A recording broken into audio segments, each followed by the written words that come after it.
지금 얘기 들은 것과 같이 몸값을 노리고 부유층 살해를 계획했던 이 조직은 이름이 있는데요. 많이 들어보셨을 겁니다. 바로 지존파입니다. 그런데 원래 조직의 이름이 지존파가 아니고 마스칸인데, 마스칸은 히라보로 야망이라는 그런 뜻이라고 합니다. 범인들이 잡혔을 때 담당 형사였던 고병천 형사님께서 야망을 위해 사람들을 희생시킨다는 건 옳지 못한 일이다 생각해서 두목이었던 김기환이 홍콩 영화 그 유덕화가 나오는 지존무상을 좋아한다고 해서, 그리고 또 이들이 사료를 훈련할 때 지존이라고 쓰인 두건을 이마에 두르고 했다고 해요. 그래서 지존파라는 이름이 만들어진 건데요. 이렇게 형사분들이 조직의 이름을 지어주기도 하나요? 무슨 사건 이러면 이제 빨리 떠오르기 위한 어떤 이런 의미를 갖고 있는 거고요. 이 고병천 당시에 담당했던 형사님은 굉장히 수사를 오래 한, 제가 잘 아는 선배님인데 지금 뭐 한참 전에 은퇴를 하셔가지고 사회적 활동을 하고 계십니다만, 당시에 이 수사를 하면서 굉장히 그 충격적인 사건이었고, 아마 강력 형사를 오랫동안 하셨음에도 불구하고 이렇게 큰 정말 말도 안 되는 행위를 저지른 사건은 처음 만났기 때문에 이런 지존파라는 이름을 명칭을 만들어서 그들을 이제 지칭하게 된 것이지, 사실 뭐 이름을 지어줬다 이런 의미는 좀 차이가 있지 않나 생각이 듭니다. 근데 뭐 살인훈련을 도대체 어떻게 했다는 겁니까, 얘네들이? 자료가 워낙 많다 보니까 자료를 이렇게 검토해 보면 이 지존파는 지리산에 일주일 동안 들어가서 범행을 하기 위해서 체력 훈련을 했는데, 야영을 하는 동안, 그러니까 거의 뭐 특전사 같은 훈련을 본따서 이렇게 했다고 하더라고요. 그래서 그리고 일본 야쿠자 소설 등을 돌려 읽으면서 정신무장을 했다고는 하더라고요. 예전에 영화로도 이게 벤치마킹처럼, 그러니까 영화에서도 뭐 이런 내용들을 조금 이렇게 가미해서 나온 게 이제 넘버 3라는 영화가 있었어요. 거기 보면 이제 뭐 넘버 3 보면 그 아마 제 기억에는 그 송강호 씨가 역할을 했던 그 그룹이 아마 이런 지금 내용들을 조금 일부 이렇게 믹스해서 만들지 않았는가 하는 생각이 드는데요. 어찌됐건 이 조직원들의 굉장히 의리, 그다음에 결집력을 굉장히 중요한 것 같아 보입니다. 그래서 이런 그 같은 조직원을 또 이탈했다는 이유로 살해하고 암매장을 했는데요. 자신들의 통장에서 돈을 빼가지고 나는 더 이상 이런 범죄에 가담하지 않겠다. 이 조직원 중에 한 명을 끝까지 추적을 해가지고 다른 조직원들과 함께 무참히 살해하는 그런 행위를 저지르는데요.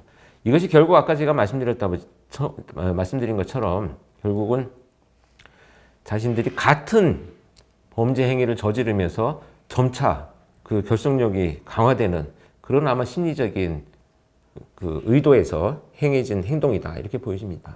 교수님 지금 말씀하신 대로 이 지존파에 조직 강령이 있었다고 합니다. 제 자료를 좀 보니까 일단 첫 번째는 돈 많은 자를 저주한답니다. 그리고 10억을 모을 때까지 범행을, 각자 10억을 모을 때까지 범행을 한다고. 배신자는 죽인답니다. 그리고 여자는 어머니 외에 어머니도 믿지 마라, 이렇게 뭐 강령이 있었다고 하고요. 그런데 이 돈 많은 자를 저주한다, 이 문구가 이들이 사회를 어떤 시선으로 바라보는가 하는 걸 보여주는 것 같아요. 이것이 이들이 가지고 있는 이제 뭐 사회적 분노의 표출이었을까요? 아니면 뭐 강령에서 제일 1번 항인지 어떤지 몰라도 뭘 의미하는 걸까요? 이런 거. 이 부분이 결국은 우리가 이제 처음 시작할 때 사회적 분노에 대한 얘기를 잠깐 나눴었는데요. 거기와 이런 연관성을 갖고 있는 부분이다, 저는 이렇게 생각을 합니다.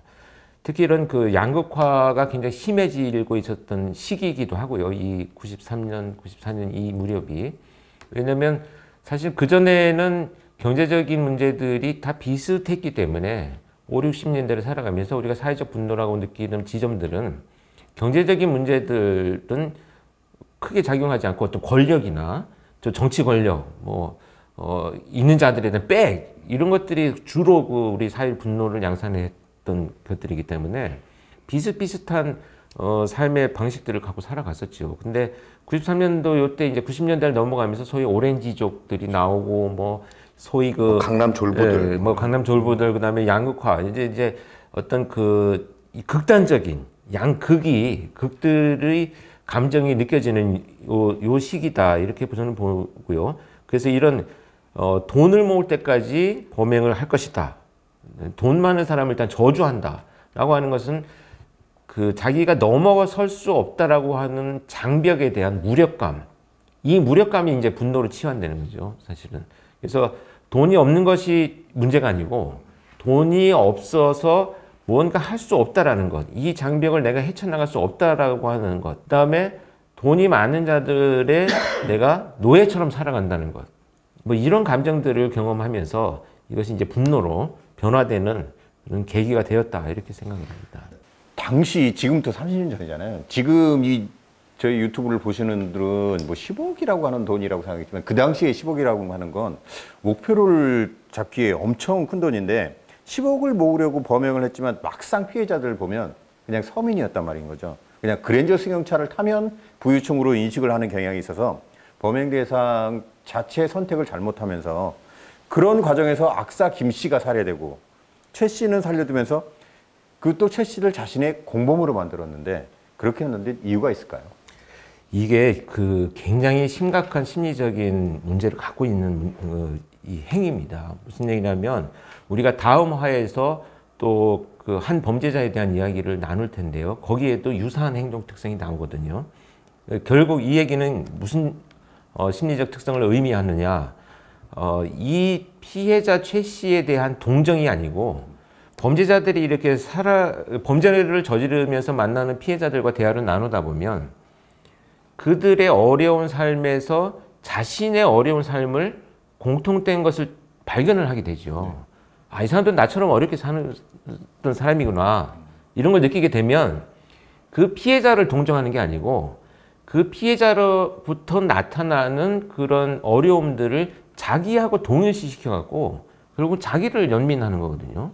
그게 마치 우리가 표면적으로 보면 피해자를 동정한다든지 뭐 나름대로 뭐 배려한다든지 뭐 이렇게 해석을 할 수가 있는데 이건 절대 큰 오해입니다. 결국은 피해자한테 보이는 자신의 모습을 스스로 연민을 느끼는 거다.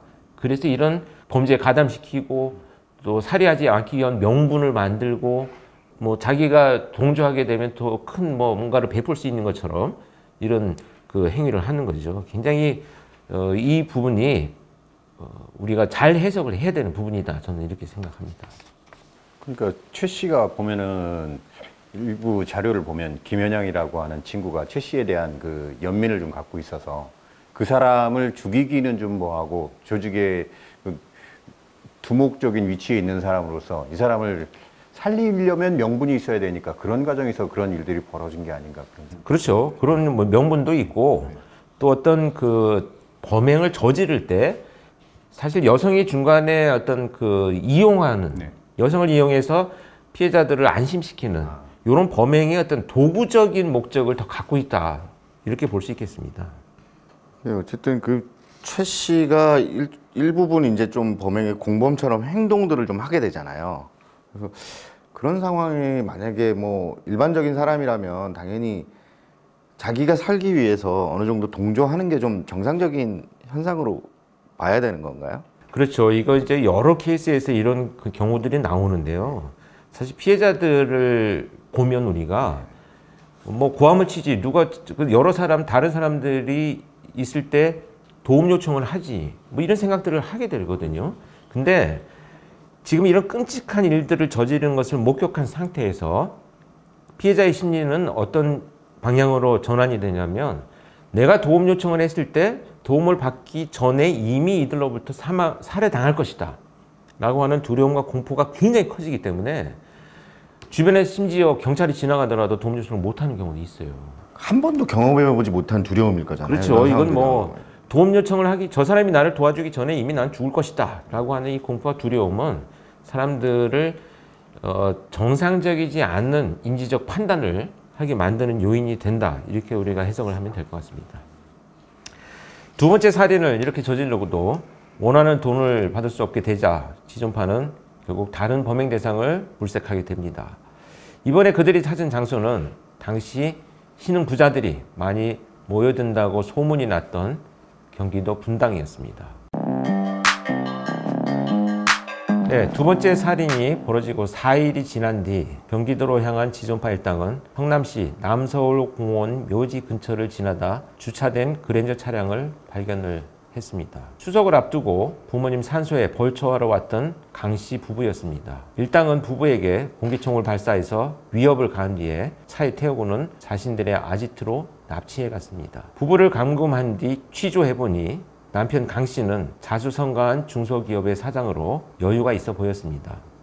일당은 몸값을 지불하면 풀어주겠다, 이렇게 피해자 강 씨에게 1억 원을 요구했습니다. 교통사고가 크게 났는데 피해자와 1억 원의 합의를 보기로 했다며 회사 직원에게 연락을 해서 1억 원을 받아, 이렇게 구체적인 방법까지 제시한 일당. 강 씨는 8천만 원까지는 마련할 수 있다, 그러나 돈을 받으면 꼭 풀어달라 라고 일당에게 약속을 받은 뒤에 몇 명과 함께 시외버스 터미널로 향하게 되었습니다. 오후 2시쯤 강 씨의 연락을 받은 회사의 총무부장이 8천만 원이 든 돈가방을 들고 터미널에 나타났습니다.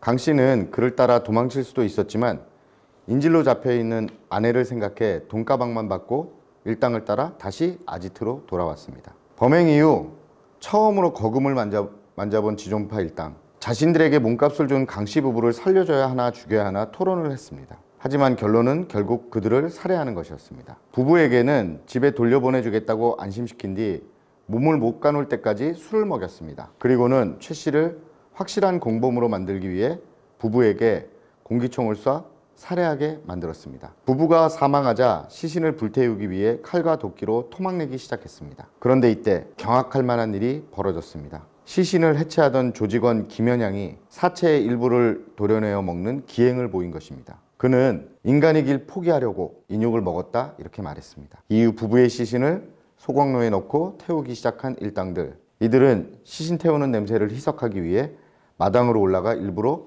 돼지고기를 구워 먹는 치밀함도 보였습니다. 정말 끔찍한 일입니다. 사람을 살해하는 것도 모자라 인육까지 먹었는데 이미 연쇄적으로 사람을 죽인 행위로 인간이길 포기한 행동 같은데, 그럼에도 또 다시 인간이길 포기하려고 인육을 먹었다는 김현양의 말은 어떤 뜻을 내포하는 걸까요? 사실 이게 뭐 인간의 정상적인 사고로 우리가 설명한다는 것조차도 어려운 얘기긴 합니다. 근데 어찌됐건 이렇게 두 번째 범행과 부부를 살해한 범행 방식 사이에 공통점이 하나 있는데요.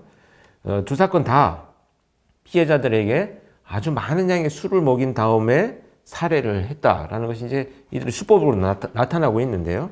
뭐 그런 이유들에 대해서 어떤 의견들이 있으신가요? 글쎄요, 뭐 일단 술을 먹여서 뭐 고통을 줄여줄, 이들의 방식이라면 고통을 줄여주기 위해서 술을 먹인 것 같지는 않고요. 제 생각에는 뭐 자기들만의 의식이라고 할까요? 뭐 이런 게 아니었을까.